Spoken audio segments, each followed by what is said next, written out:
We are going to be joined by Newt Gingrich, also Senator Bob Casey, Democrat of Pennsylvania, longtime family history in Pennsylvania. His father was the governor there for a long time. Donald Trump Jr. is also with us this evening. But first, as we await the president, Newt Gingrich, Fox News contributor and author of Trump and the American Future. Newt, good to have you with us tonight. You wrote a piece today, America's Fight.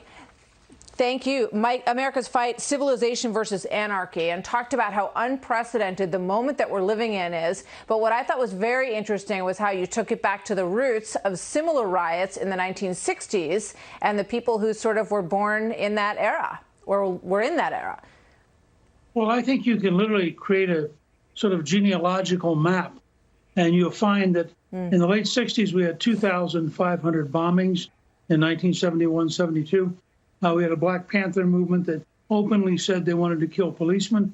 You had radicals who were robbing banks, killing bank guards, and they literally became sort of the vanguard. Once they were suppressed, they went into college campuses, they went into a variety of other places, continued to educate, and there's a whole new generation of district attorneys who come out of that background.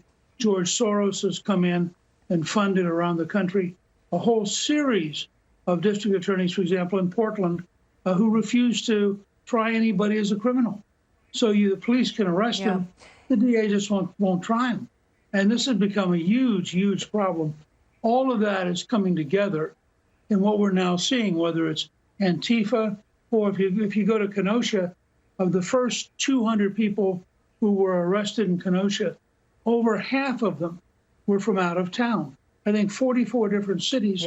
It says various radicals came together to try to cause trouble and destroy things. It's a very important point in American history.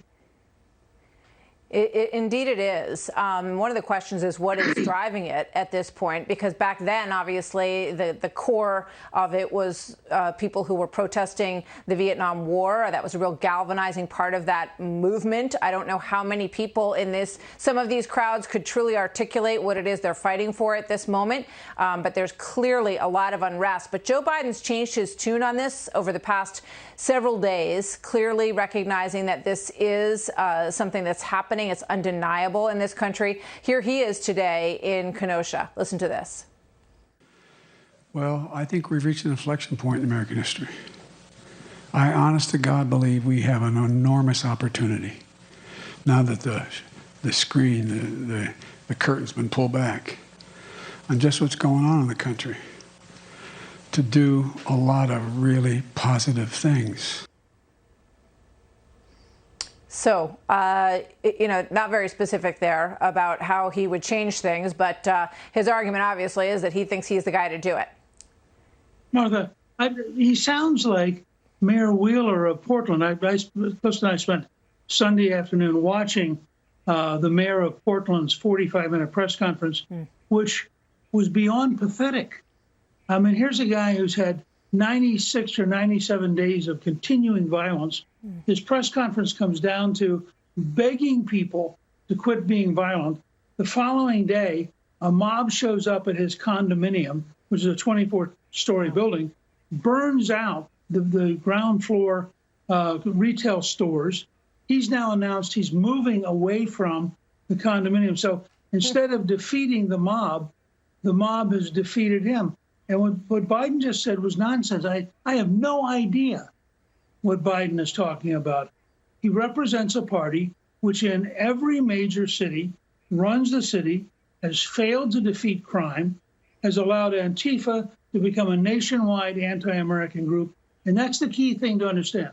These people are anti-American. They openly, publicly say their goal is to destroy America. And Biden has no capacity to take these people head on.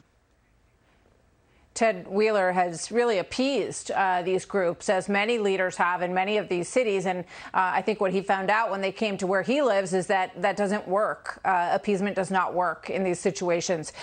Newt, thank you.